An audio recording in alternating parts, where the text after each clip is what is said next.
It's 5 o'clock in Pirate Country, and it's time to get pumped up with the P-Man.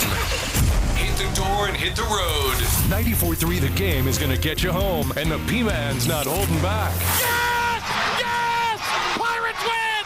Pirates win! Bring on the Patrick Johnson Show on 94.3 The Game. Holy mackerel! Oh, my goodness! The flagship station of the ECU Pirates. All right, welcome in, everybody. Patrick Johnson here. It is the Patrick Johnson Show. Midweek edition. You made it through. All downhill from here, getting you to the weekend. We, of course, are live here on 94.3 The Game and 94.3thegame.com and the IBX Media app, our various video platforms. By the way, the IBX Media app, free for download on Google Play and the App Store. And there's no pre-roll ads when you log on to listen to the live, or when you tap on the app to listen to the live streams of our programming, or watch them on the video streams on the app, or if you want to revisit the magic of this, or just get acquainted with some past shows of this and other programs. All of our shows are archived on the IBX Media app. We say hello to Fred. We say hello to Philip the Ref Pilkington, who is here today, otherwise known as Fred in some circles.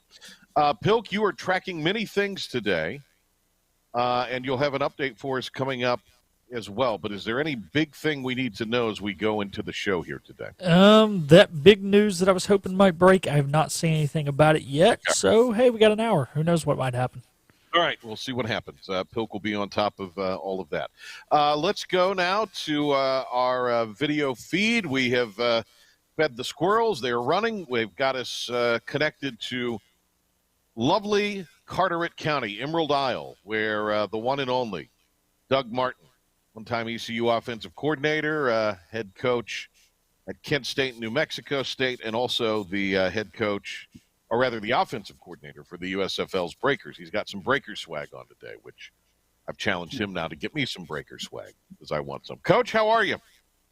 I'm doing well. And yourself, Patrick? I'm great. We're not in a shortage of things to talk about today.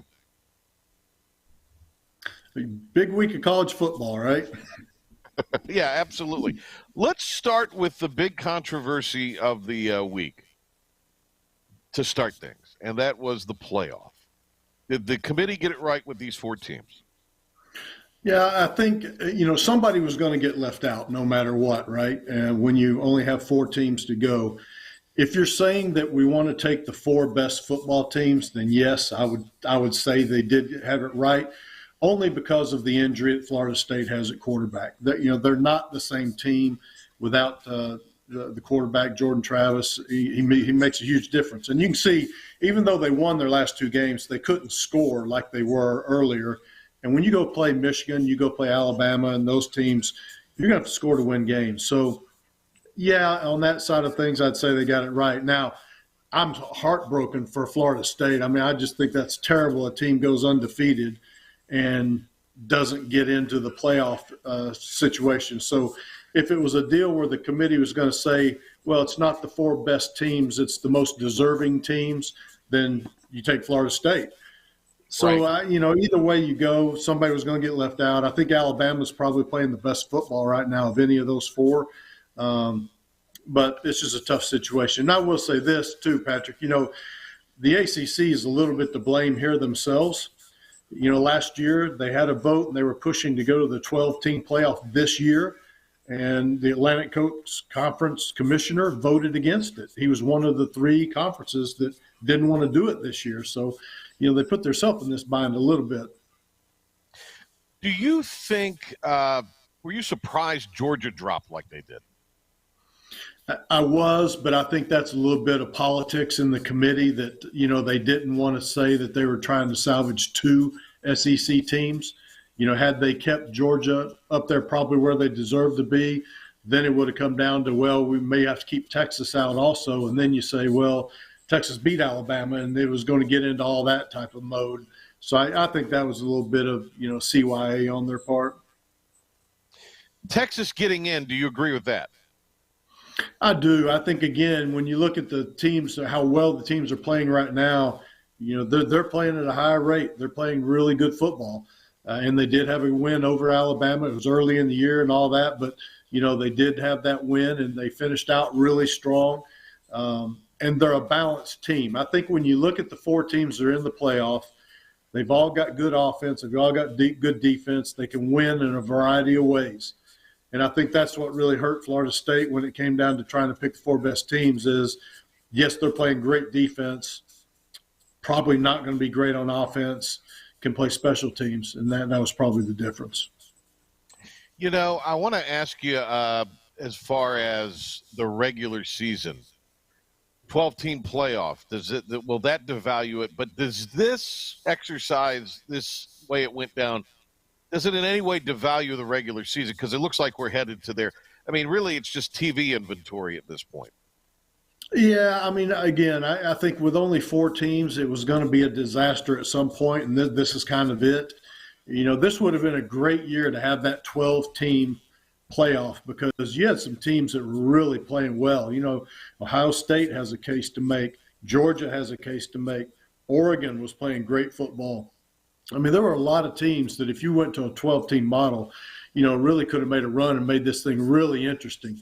And again, why is the NCAA basketball tournament so great? Why do people get tuned into that? Because there's a variety of teams that can win, and the small teams can win. Liberty would have been in that 12-team playoff, which, whether or not they could compete at that level, you'd find out. But it'd be interesting, and it puts a lot of pressure on people to have to play them. That's what makes the basketball tournament so great. So I think when they get to the 12-team deal, it'll make the regular season maybe a little bit more important, and your conference championship is going to be important. Oh, yeah. Should Liberty have gotten the spot they got as a New Year's Six participant? I know they went undefeated, but their schedule, they were playing the East Carteret JV. I mean, it was a pretty rotten schedule. So, I mean, is there, in your mind, was that deserved, or maybe should have SMU gotten in?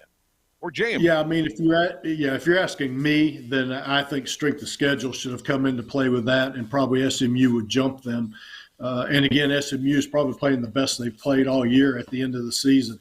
That Conference USA deal that Liberty's in, I mean, man, that is the JV schedule. I mean, there's teams in there you've never even heard of before. So, I mean, that conference is not really up to par with everybody else. So, yeah, there was a valid case to be made for that for sure.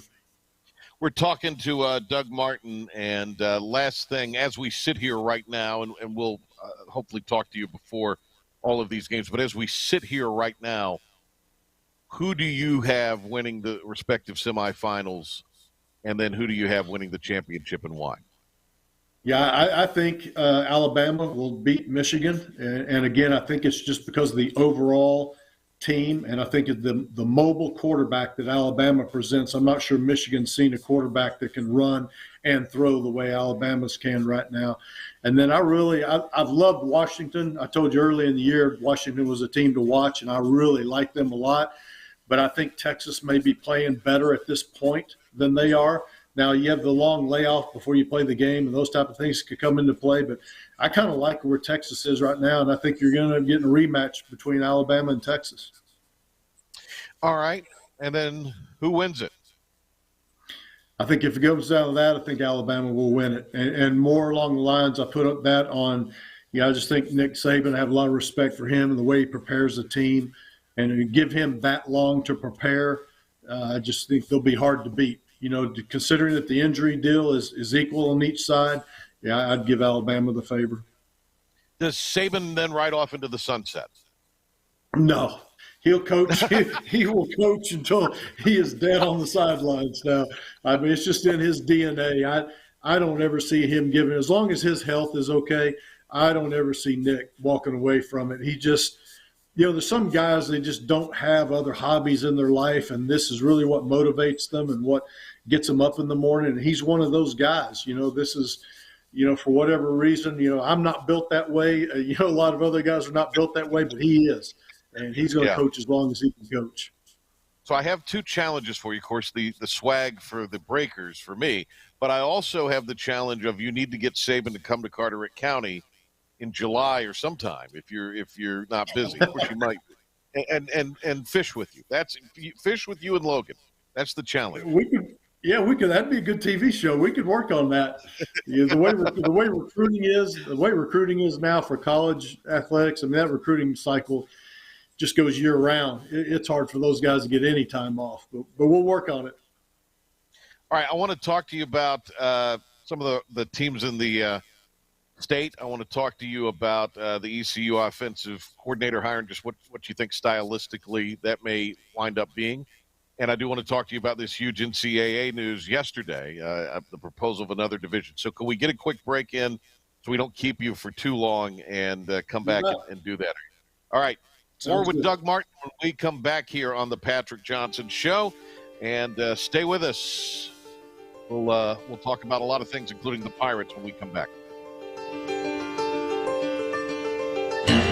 To Greenville Toyota, we're giving thanks and making the season bright with low payments on new Camrys and RAV4s, only $289 a month. Need credit? Get pre-qualified now with no effect on your credit score. Rush to Greenville Toyota.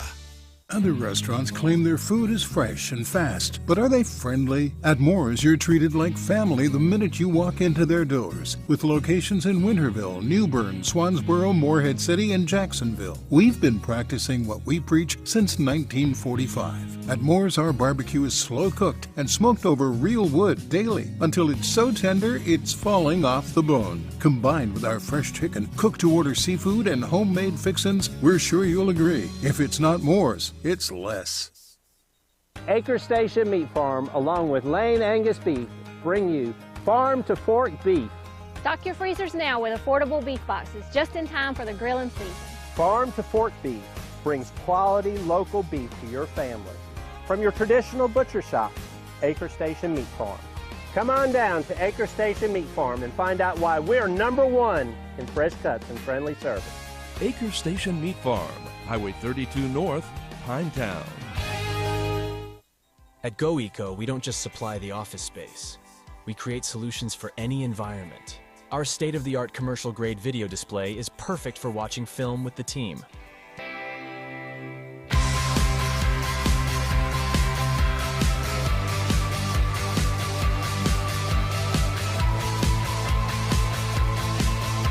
From film study to the field, elevate your game with GoEco.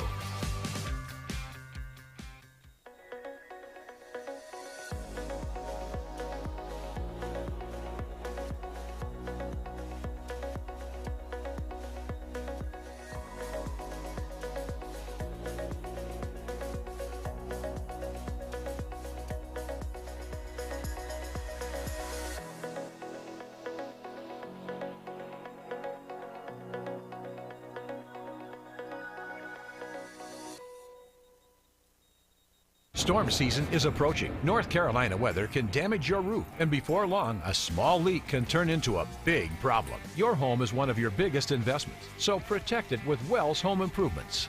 We work with all insurance companies for a hassle-free roof installation experience.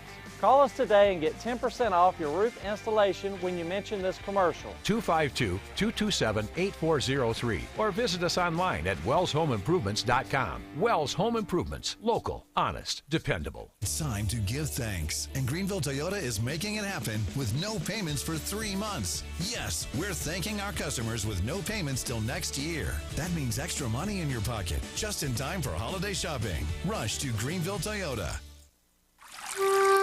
Taking the rage out of your drive home? You just cut me off! But it's no big deal. Patrick Johnson on 94.3 The Game and the new IBX Media app. All right, Coach Doug Martin is joining us here on the Patrick Johnson Show today. Coach, John David Baker comes from Ole Miss, where he had the title of co-offensive coordinator. We all know that Lane Kiffin was calling the plays down there in Oxford. And he was the tight ends coach. Young guy, 33.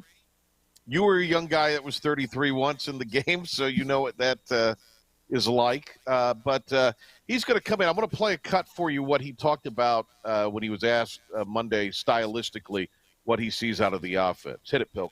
Yeah, for us, everything starts in the run game. I think sometimes just with my background, there's probably a little bit of a misconception of getting tagged as an air raid guy, and don't get me wrong, we've got a lot of those principles in what we do. But for me, everything starts in the run game and builds off of that, whether it be RPOs or play action game. Everything starts up front, and when we get the run game rolling, that's when this thing gets really, really special. He also kind of, compared it, or it was compared by somebody, maybe him, maybe somebody else. I don't remember what happened an hour ago, so I can't remember Monday necessarily. But it's kind of what Rich Rod would do, that sort of spread you, run you quick kind of deal. So, look, you watched a lot of ECU football over the last 2 years. You suffered through a lot of it like we did this year. So what he's talking about running, what do you think of that with this program where it is right now? Well, again, Patrick, these are just my opinions here. So for whatever that's worth to anybody here, but look at the history, and the reason you study history is it's the best predictor of what the future is going to be. Okay, East Carolina, when they've been successful, could throw the football. And why that is important is when you can throw the football effectively, now you can run the ball. Okay, and look, I'm all for him. I hope it works, but he's not going to have Ole Miss's offensive lineman here, and you're never going to have a dominant offensive line at a Group of 5 school. That's why you have to be able to throw the ball well to take some pressure off the offensive line, or you run some option, things like that to take some pressure off your offensive line to be successful. Because until you are able to throw the ball effectively, people are going to load the box, and you're not going to run it. I don't care what you say. And you look at back the history, Logan obviously had a great passing game here, and we were able to run the ball. We had great running teams. Ruffin McNeil went out and hires Lincoln Riley, and guess what? They're throwing the ball all over the place at East Carolina, but they ran the ball effectively. Skip Holtz did the same thing, and right on down. And even with Ehlers, when they had Ehlers here, 2 years ago, they could throw the ball effectively, and that's why they were able to run the ball. So I get worried when people just say everything starts with the running game, because I don't believe that. That's not where I come from and what I believe. I think you have to be able to be balanced and throw the ball to keep people off of you. Now, look, he may be I'm sure Mike Houston did a lot of research on this hire, because this is a very important hire for him. Things that would bother me is, he's never coached a quarterback in his career, and he's never called a play. You and I both know Lane Kiffin calls every play at Ole Miss, and everybody knows that. So, but look, he's been around some great coaches, and it might be his time, and I hope that he is the answer. I really do, and I hope they play well and get things going. But if they cannot throw the football next year, which means they better develop a quarterback. If they can't do those two things, you can talk about the running game all day. You're not going to be able to run the ball. I think it comes down – you mentioned the quarterback. It comes down to this too, Doug. You have got to be a legitimate shopper in that portal. I'm not saying you're going to get a $2 million guy. There's no way. I mean, your NIL's not going to be that much, but you have got to be a legitimate shopper in that portal for at least one, if not two, quarterbacks. Yeah, there's some truth in that, Patrick. There is. I also really believe this in my heart. I think college coaches have gotten really lazy because of the portal. So nobody's really working hard at finding that high school kid here in North Carolina that can really throw the ball and do some special things, like Mark Crandall. Nobody recruited Mark Crandall except East Carolina. David Garrard was not as highly recruited as people all think, and we got those guys and developed them. And there's been other guys that have come through here. And I think that coaches are getting really lazy, just saying, well, we'll go to the transfer portal and get one. Well, you might hit on one, but there's a lot of bad players in the transfer portal too. A lot of those players are in there because they weren't good enough where they were. And if you're going to go in the portal, you better have money. And can East Carolina pay $500,000 for a quarterback? Because if you're going to get a decent one at the Group of 5, that's probably what's going to cost you. If you're in the ACC or Power Conference, it's going to cost you $1 million, $1.5 million. So to me, it still comes down to high school recruiting and developing players, and that's where you better have a base, especially if you're going to be in East Carolina, because I don't know that East Carolina's ever going to have $1 million to pay a player. We're We're talking with Coach Doug Martin here, and we will if we can get Mr. Beast or Vince McMahon to put $1 billion into the NIL. That's what, or at least $500 million into the NIL. Come on, Vinnie Mac. We got Doug Martin here with us. Before we get into the NCAA thing, because I want to give that plenty of time, a couple of things as we wrapped up the college football regular season of the championship weekend. Dave Doran, tremendous job at NC State. MJ Morris, as we kind of predicted, got into the portal. But you look at some guys leaving that program, the rancor that could have caused, but somehow that was held together. Their defense was really good, and they dominated UNC at the end of the season. Yeah, great coaching job. That entire staff, they really struggled all year with the quarterback situation, kind of bounced around, went back to the quarterback they'd had early in the year and still found a way to score points, played great defense all year. But again, everybody knew the quarterback was going to go in the portal, right? The second he didn't want to play and finish the season. I mean, what a joke. And to me, that's the shame of where college football is now. I mean, there's no loyalty to a program anymore. There's no teaching the young man how to deal with a little bit of adversity and fighting through it instead of just jumping in a transfer portal. And, college is a time where these are not developed young men, mentally, socially, they're still maturing. And I just think you're losing that. And that's a little bit of what I was talking about when I said coaches are getting really lazy in the recruiting end of things because of the portal. The answer is now, well, just go to the portal and get another one. Well, how about go to a high school and find a kid that you really believe in and develop him? There's still got to be some of that in college football, I think, if you're going to have a program. Now, North Carolina State obviously has a really good foundation to their program because none of that stuff rocked them.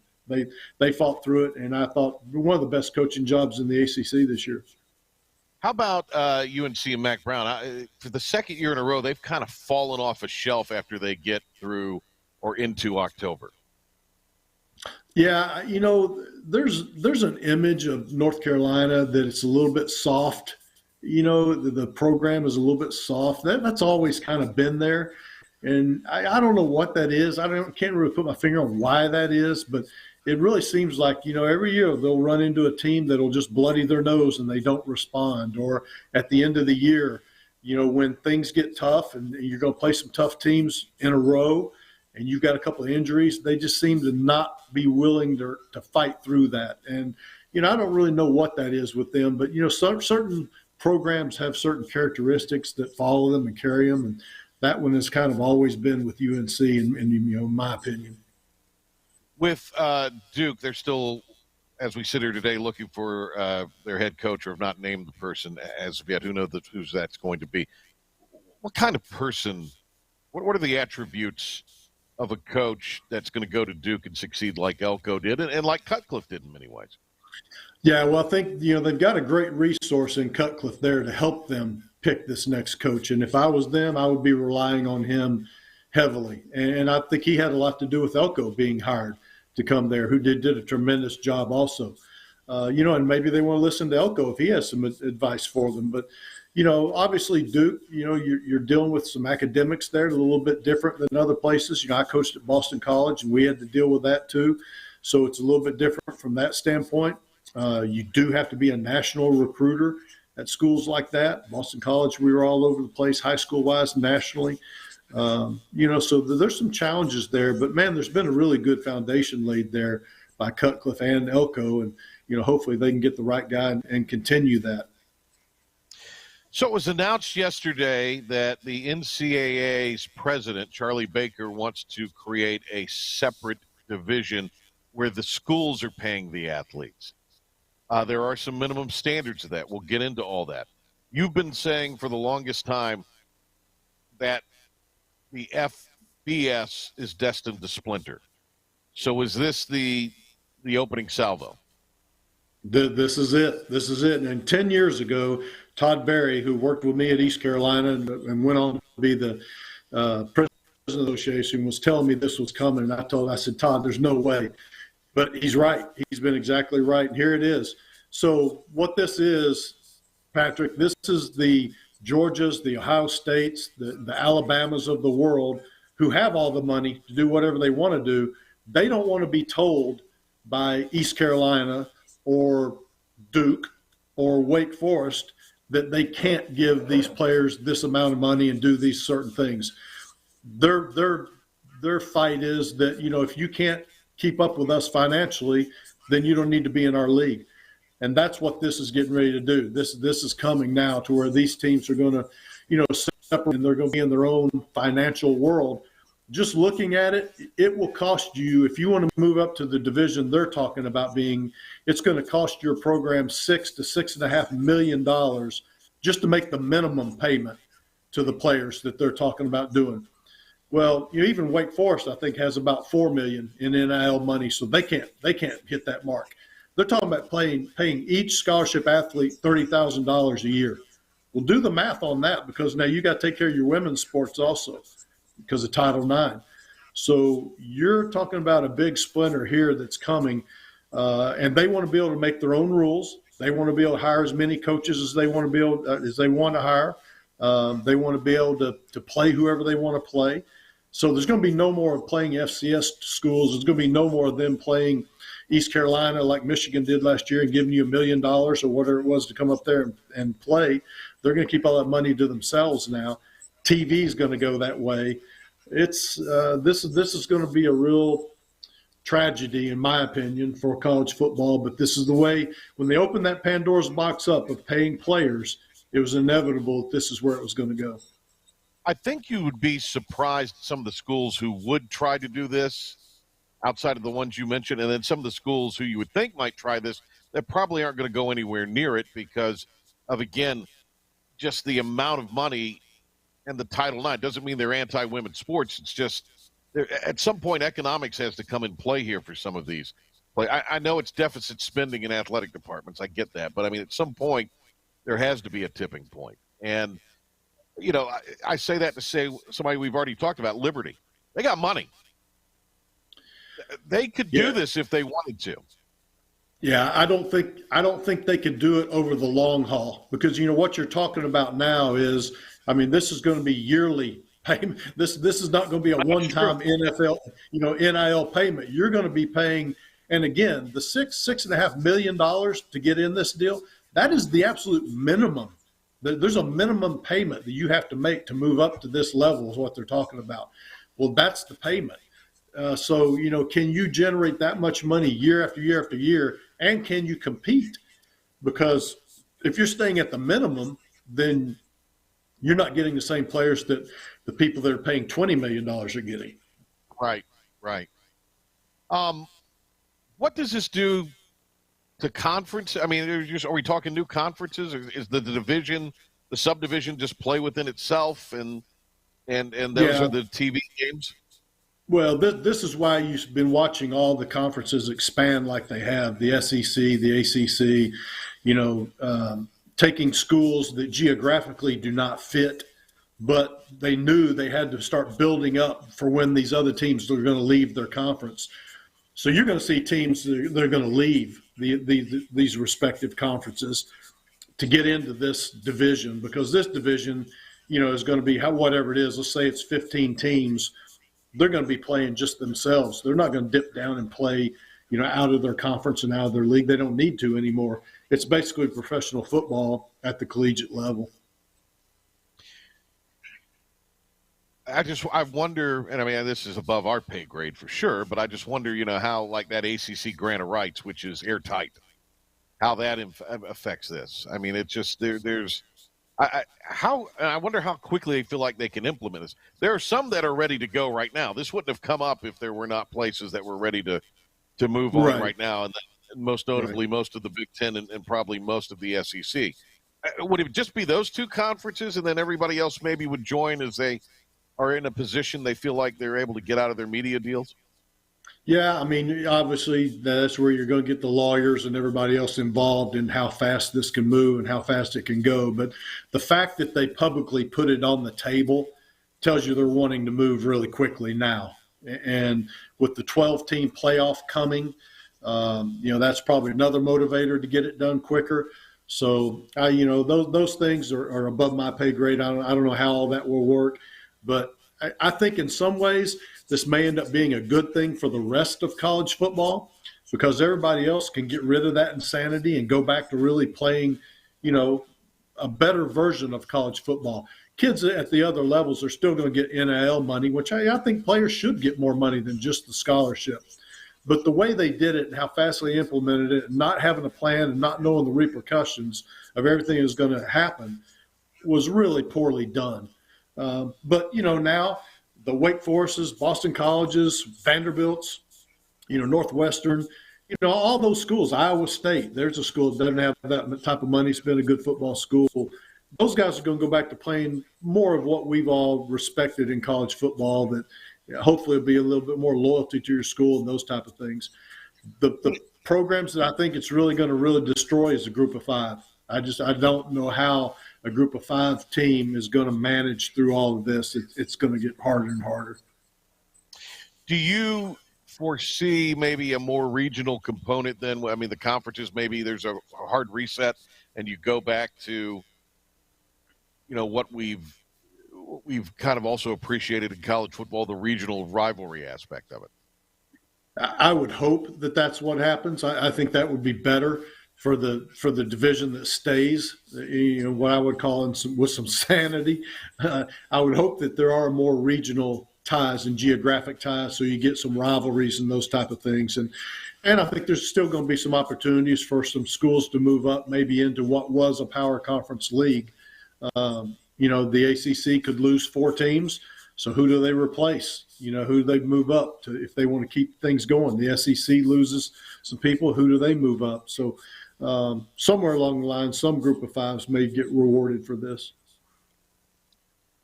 Crazy times. It's just it is.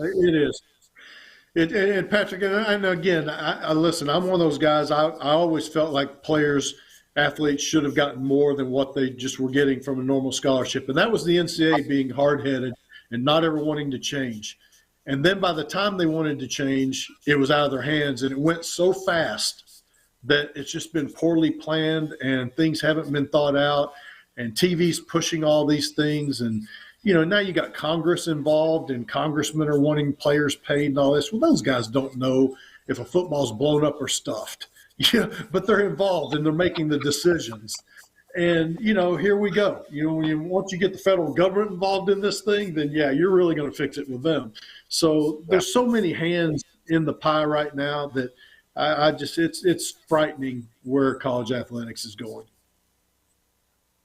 Good stuff, Coach. Really appreciate it. Thank you for the time, and we'll talk to you soon at some point. We'll probably be bugging you a little bit. So is the boat named yet? That's the big question. Not yet. Vicky's still pushing for it just to be named after her, of course. So, that's probably where it'll end up. But, yeah. Okay. Hey, Forrest named his boat after Jenny, and they had good luck. Heck of a shrimp company he got there. So there you go. Need to hear nothing more. All right, Doug. Thank you. We'll talk to you soon. Thanks a bunch. You guys take care. All right. There he goes, Doug Martin. Yeah, he's right, Pilk. I mean, this is new world, bold new world we're about to get in. I think that is why it is important to get really solidly, firmly committed to NIL in Greenville, because if this upper division you're talking about, there's no visions of grandeur, delusions of grandeur that ECU is going to be able to compete in that. I mean, there's teams in this state that won't be able to compete in that. There's some that think they will, but realistically, they won't be able to compete in that. So what I think you have to look at is how well are you positioned to take advantage when teams do leave a conference and go up a level. That's the thing to me. And I still think there's a lot on this that is still kind of going to have to play out, come out in the wash a little bit. I don't think this is a total done deal as of yet. All right, we're going to get a break, and when we come back, Luke will have for us a sports update, and we'll have that with a Pirate Report on the other side of this timeout. Then we will wrap up the show. Thanks to Doug Martin for being with us. Stay tuned. More of the Patrick Johnson Show is coming up. Air Service is back at Pitt Greenville Airport, offering safe, clean facilities and flights from American Airlines. That means the short commute, quicker lines, and better prices that get you where you're going fast and easy. See it for yourself. There's great things inside at Pitt Greenville Airport. The best burgers around. Everyone loves a thick, juicy, and fresh burger. Tiebreakers in Greenville, plus the all-new Tiebreakers in Winterville. Do real burgers better than anybody. So don't just go to any burger-themed restaurant chain. It's time to break the chain and eat local. Tiebreakers, real burgers at its best. Everybody loves burgers. Living easy is the sound of children laughing as you make memories with neighbors and friends. It's the sound of nothing at all. It's the smell of the salt air. Hear the waters against the marsh grass. See the beauty of our coast. Bow Coast, located in Beaufort, North Carolina. Southern Living's best small town. Hey, grab me one too.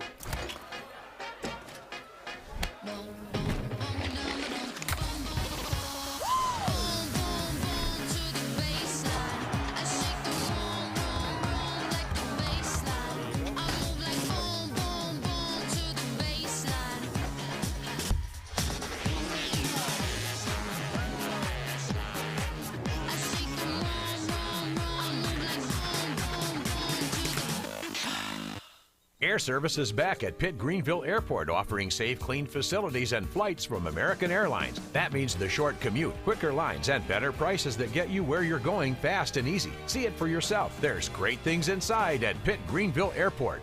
R&D Brewing is proud to partner with the ECU Pirates, and now you can enjoy Pirates Brew, the official craft beer of ECU Athletics. Pirates Brew is a carefully curated light beer that embodies the spirit of ECU, a refreshing and easy drinking light beer. Pirates Brew by R&D Brewing is available now at grocery stores, local retailers, and at ECU athletic events. Head over to your favorite store and enjoy a nice Pirates Brew today, or else you'll walk the plank. Hand me another Pirates Brew. Arr.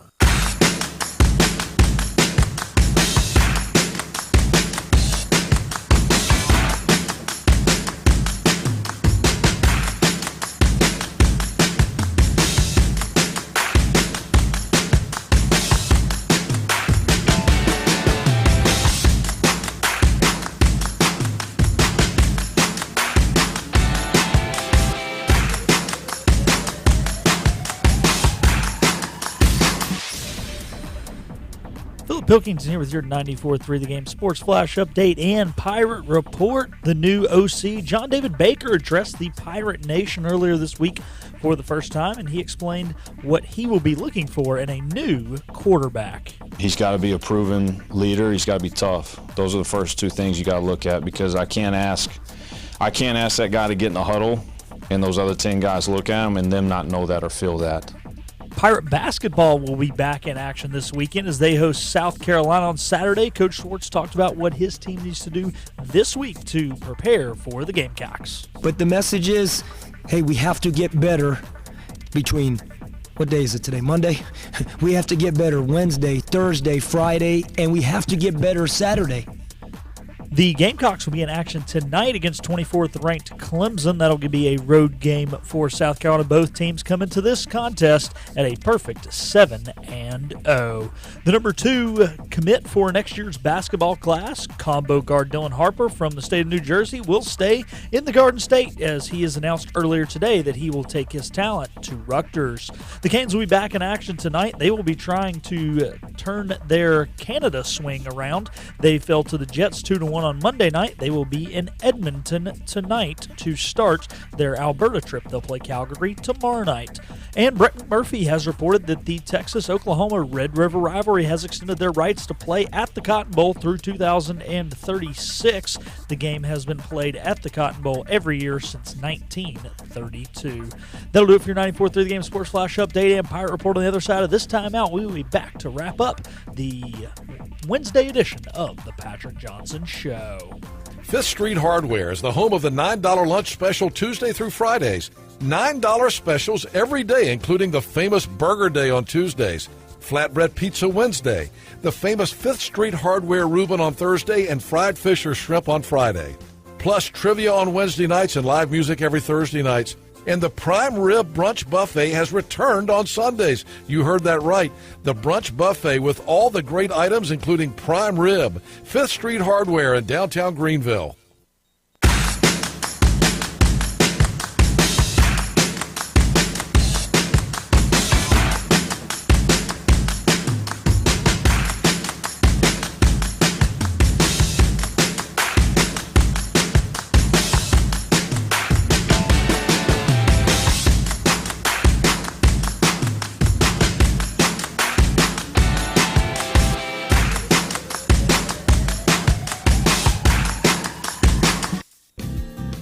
Tax credits are back. Get a 30% tax credit, up to $2,000 off your new Mitsubishi electric heat pump install. Let Comfort Master help you take advantage of the tax credits with a qualifying Mitsubishi electric ducted heat pump or non-ducted Mitsubishi electric mini splits. Mitsubishi electric mini splits are ideal for bonus rooms, garages, or sunrooms. If you need a new HVAC unit, call Comfort Master today. Call Comfort Master.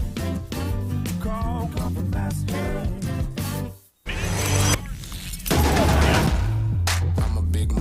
You can't name a lot of things that I didn't do. It's like a paper, like a book, not a Kindle. You outdated, I'm the one they getting into, and I won't break a sweat. Let's get it, let's get it, let's get it, let's get it, let's get it, let's get it, let's get it, let's get it. Child, please, I don't need a towel, please. Are you game day ready? Anson Belt, the official belt of ECU Athletics. Are you ready for a digital hair color revolution? The Color Master Factory by Chi and LG. A masterpiece of innovation, unlimited color formulations, limitless possibilities, long-lasting color. Chi.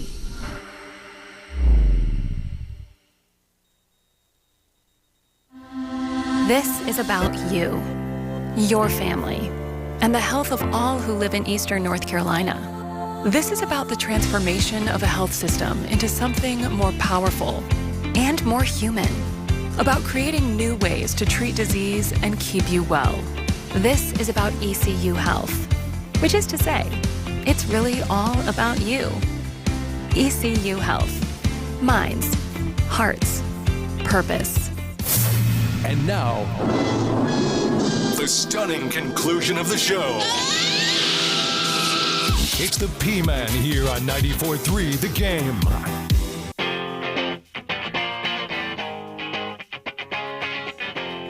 Okay, thanks to Doug Martin for being with us. Reactionary or revolutionary? This new NCAA model proposed for big-time sports. The plan, of course, would let Division I colleges compensate players directly and give sports powers enormous latitude to set their own rules. That's the big thing here, is they invest significantly in the front porch of their respective colleges and universities. This was breaking yesterday, and we kind of read through it a little bit just to familiarize yourself with it if you're not someone who has had time in the real world to go through this. But this would allow a subdivision of D1 to the highest resource schools the ability to compensate athletes through trust fund and direct name, image, and likeness licensing agreements. The proposal was sent to all Division I members in a letter. It recommended the formation of the new subdivision of Division I that would allow institutions to pay athletes through an enhanced educational trust fund, is what they're calling it. They always have great names for these things that make them sound less icky than they are. Would require an investment of at least $30,000 per year per athlete for at least half the school's eligible athletes. Subdivision members would also need to remain compliant with Title IX, providing equal monetary opportunities for female and male athletes. There would be a no strings attached trust fund payments. Athletes would be free to use the money however they want.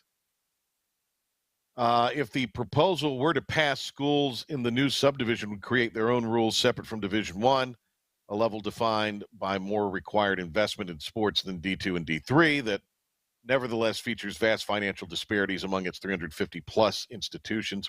The new subdivision's members could equip themselves with not only the ability to move quickly to address issues, but also more leeway to make policies such as scholarship limits, roster sizes in various sports. The schools at the top of college athletics food chain often complain they are held back by lower resource schools that cannot afford to enact changes that they wish to adopt.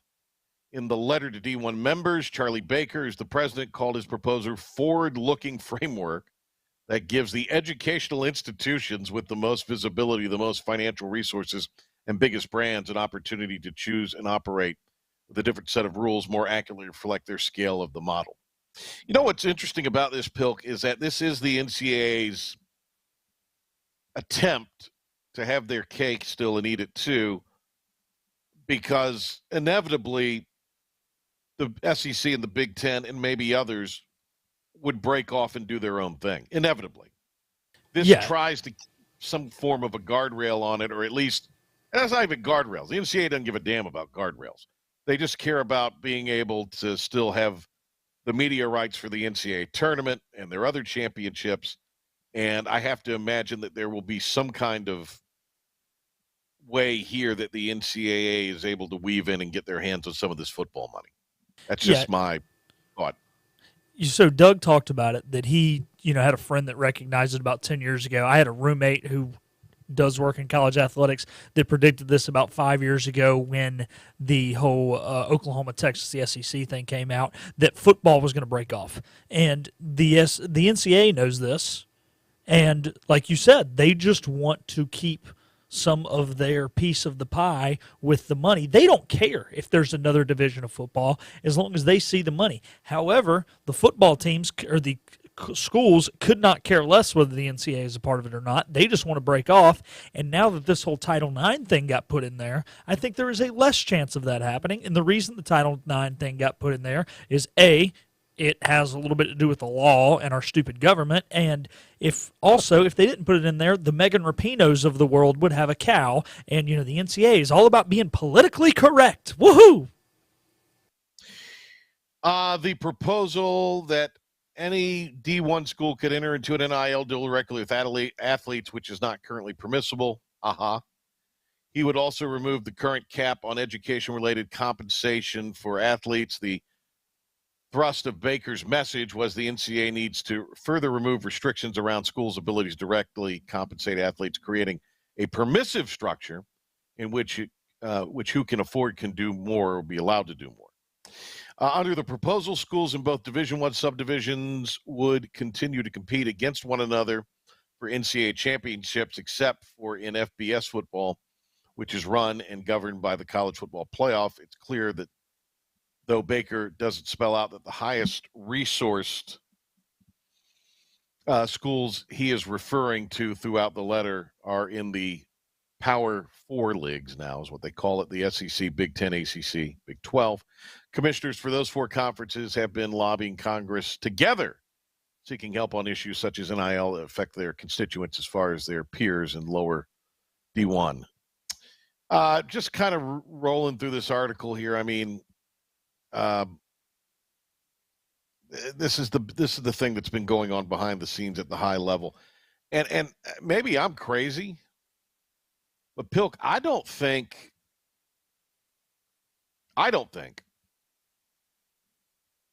that the schools, all the schools in the ACC, all the schools in perhaps the Big 12, maybe even the SEC and Big Ten, I don't think they're all going to go for this. I hate to put it like this, but I think the Title IX component of this makes it difficult to navigate for these schools, because it's football that's driving this. It's football who wants to just have their own. So this is maybe a way to placate them. I don't know that for sure, but it seems like this is a way to kind of, as you say, still come across as politically correct and still placate them. But I mean, can Wake Forest can't do this? Would Northwestern want to do this? But you run the risk of, if you're in the Big Ten or SEC, not getting that paycheck anymore at that level. Yeah, I don't think Alabama is going to do it with the Title IX. I think they're going to tell the NCAA, up yours, and they're going to go create their own thing. They've got enough money, enough viewership, enough to just – I think they're going to – this is the NCAA trying to keep them from breaking away. But at the end of the day, that's what's going to happen. This is going to be a semi-pro league for 18 to 22-year-olds. There's going to be somewhere between 15 and 30 teams in it. It's pretty much going to be the NFL. You might actually have divisions in it. Yes, they will only play each other, but just for scheduling ramifications to make sure Alabama plays Auburn and LSU every year. But, yeah, I don't think that even Alabama, Ohio State, Notre Dame want to do this, just solely because if they can get away with it without having to worry about the NCAA. So what if the NCAA kicks them out in other sports and they don't have any tournament money revenue from the basketball? It'll stink, but they'll be making so much off football they won't care. But that basketball check is still pretty strong. I mean, that's still a pretty strong check. It is, but it would not compensate for how much more they'd be getting paid by leaving. Yeah. Right. Yeah. Speaking of Title IX, there was a hearing yesterday on Capitol Hill as it pertained to kind of rewriting of Title IX to include transgender women, biological men who are transitioning or saying that they are a woman. And there was a lot of interesting feedback they were hearing from ex-coaches, women's coaches. Riley Gaines has been at the center of this as well. The Kentucky swimmer, who I think is quite courageous. I'm a big advocate of women's sports. My sister was a fabulous high school athlete, and was also a really great college athlete. My dad coached college. He was a women's basketball coach in college. So I feel a kinship with, women's athletics, women's basketball. I've called a lot of those games. I like softball. I like volleyball. Those are two sports that I really like. Don't know how particularly good I am at calling volleyball, but I like the sport. So I do think that there is a lot of good that Title IX has done as far as that goes. With that said, in the vein of what the NCAA is doing, Pilk, you're a lousy athlete, but if you went and played a bunch of females. Now, I'll say this. Back when they first opened the rec center on campus, I was in school at ECU. And we would the women's basketball team would come over and play, a bunch of us guys, right, to make them better, essentially. And they just lit us up. I mean, that's different, right? That's different. It didn't matter that we were guys. They were in better shape, and they were tougher, and they were playing. But they'd come in there and run us off the court, Pilk. I know this is surprising to you. But, what you're talking about is athletes. Well, they had team chemistry. You guys were just a bunch of random dudes who barely knew each other, who had more drinking chemistry than you did basketball chemistry. We had more drinking chemistry than chemistry classes in basketball chemistry. You're right. But, it's just like, this is a group that is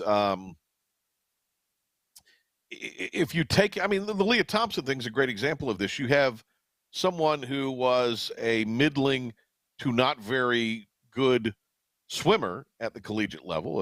Obviously an athlete, but not a great championship level athlete, who went from that to a championship level, a medal winning athlete in the women's division.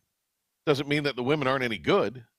So this is what Riley Gaines had to say about this yesterday on Capitol Hill. The new rule mandates that every school in the country must demonstrate the unfairness of male participation on each specific women's team that they offer and develop rules that minimize harm to trans-identified athletes.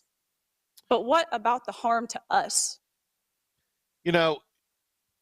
You're talking about in this situation,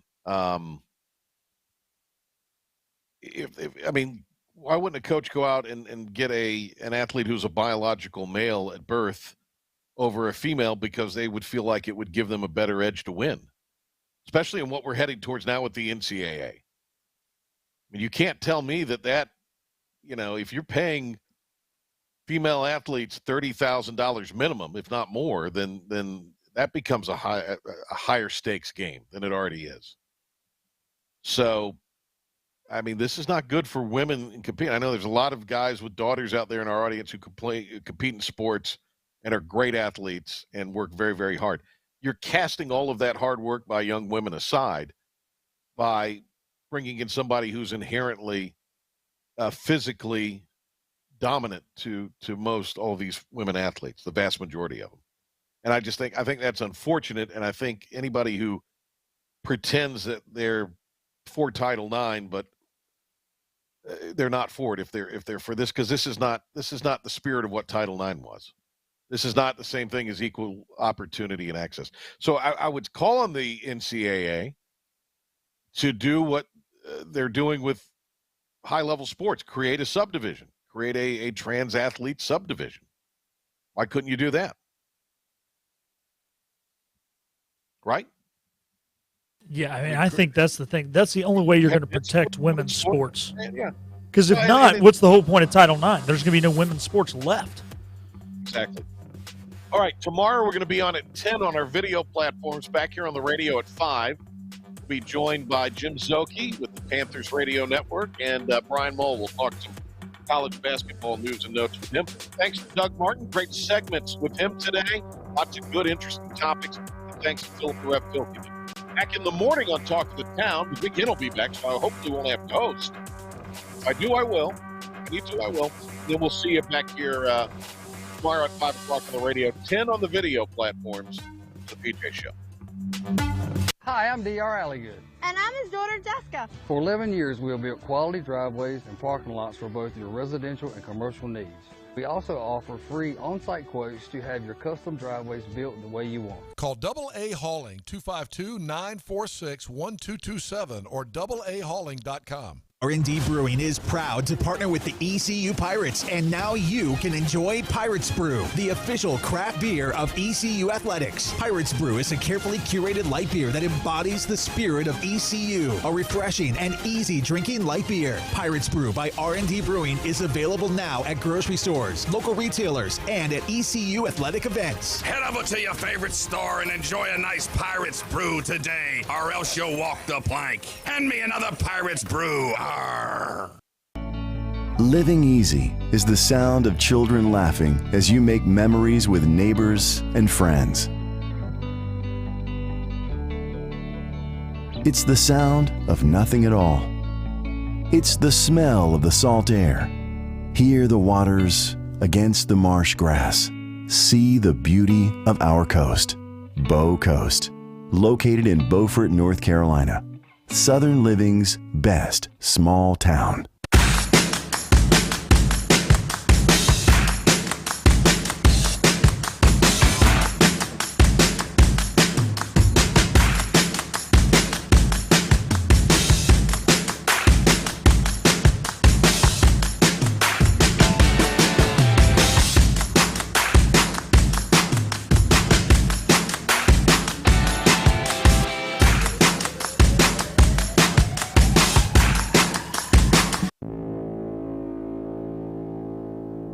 Hey Pirate Nation, I'm head men's basketball coach Mike Schwartz. And I'm Kim McNeil, head coach of your defending American Athletic Conference champion women's basketball team. Basketball season is just around the corner, and we're looking forward to another exciting season on the hardwood. We need Pirate Nation to Pat Minges Coliseum by purchasing your season tickets today. Call 1-800-DIAL-ECU or visit ECUPirates.com to get yours now. Thanks, and go Pirates.